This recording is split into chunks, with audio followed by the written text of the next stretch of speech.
Talmud ახლა ეკაადეიშვილს, რომელიც იმყოფება ძალიან ნიჭიერ ხელოვანთან, დათო მუნავარდისაშვილთან და ვნახოთ, აბა რა ხდება სტუდიაში ამ წუთისთვის.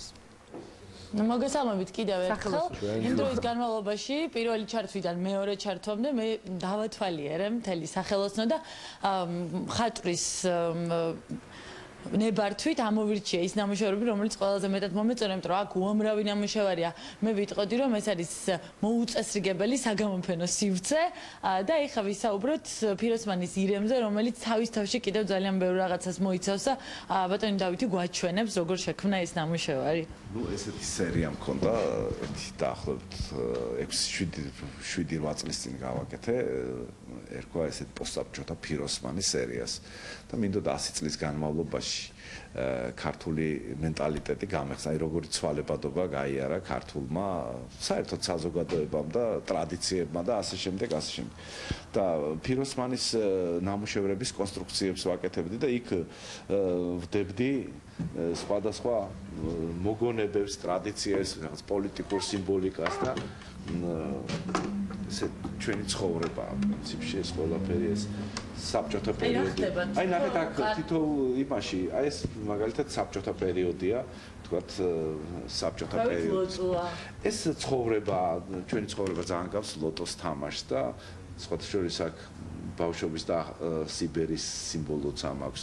აქ ჩემი აკადემიის მოგონებებია და ხედავთ პალიტრაზეა დამაგრებული, თქვათ რაღაც სხვადასხვა ნივთები მხატვრისთვის და მხატვრობისთვის დამახასიათებელი. ეს ნამუშევარი არ არის დასრულებული, როგორც ვიცი, გარე. კი, აქ მთლიანად მე ეს მოიხატება, გინდა ფიროსმანის ქუჩა დავხატო მთლიანად, რომ დაიკეტება, იმიტომ რომ ფერწერაც მინდა ამ კონსტრუქციაში შევიყვანო.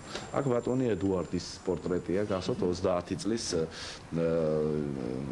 იმით მოღვაწეობით და ნუ აი ესეთი ნამუშევარი. და ჩვენც გვაქვს შეიძლება. აბა, აი ძალიან საინტერესოა რა დროს ანდომებს ხოლმე ამ მსგავსი ნამუშევრების შექმნას ბატონი დათო. თუ საიდუმლო არა. საიდუმლო არ არის, მეც ვკითხე ეს რამდენ დროს ანდომებთო ნამუშევრების შექმნასო. გააჩნია ნამუშევრები? აი თუნდაც აი ფიროსმანი. იცით რა, მე მიყვარს ხოლმე ნამუშევარზე დიდი ხანი რომ მუშაობ. იმიტომ რომ ნამუშევარი მრავალპლასტიანი უნდა იყოს და ნუ რაღაც ასოციაციებს აღგიძრავდეს და ნუ პრინციპში დიდი ხანი, აი მაგალითად აი თქვენს უკან ნახეთ ქალის ესეთი ბიუსტი მაქვს გაკეთებული, რა თქმა უნდა იუმორით, მაგრამ ნუ ძალიან ლამაზი აბაჟურია. აბაჟურით ხო, თან გამოყენებითიეც არის, ხედავთ, თან შეგიძლია როგორც აბაჟურის გამოიყენო, ეს ქალი. სხვათა შორის აქ სადღაც პლეხადოველი მარინას ფოტოც სტილი ძალიან მიყვარს ესეთი ჩავთეთრი ძველი ფოტოები და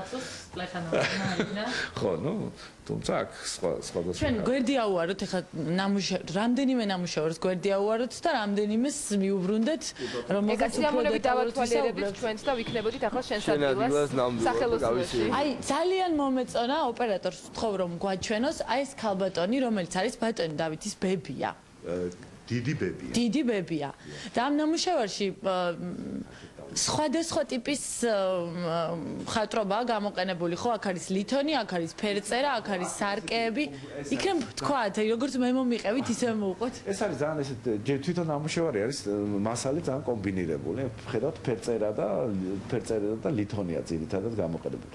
ეხლა ეს არის ჩემი დიდი ბებია დედის მხრიდან, რომელიც თელაველი იყო წარმოშობით და ხედავთ თავისი ახალგაზრდობის სურათი უჭირავს ხელში და რაც თავარი აქ თავის ბიოგრაფიას წერს.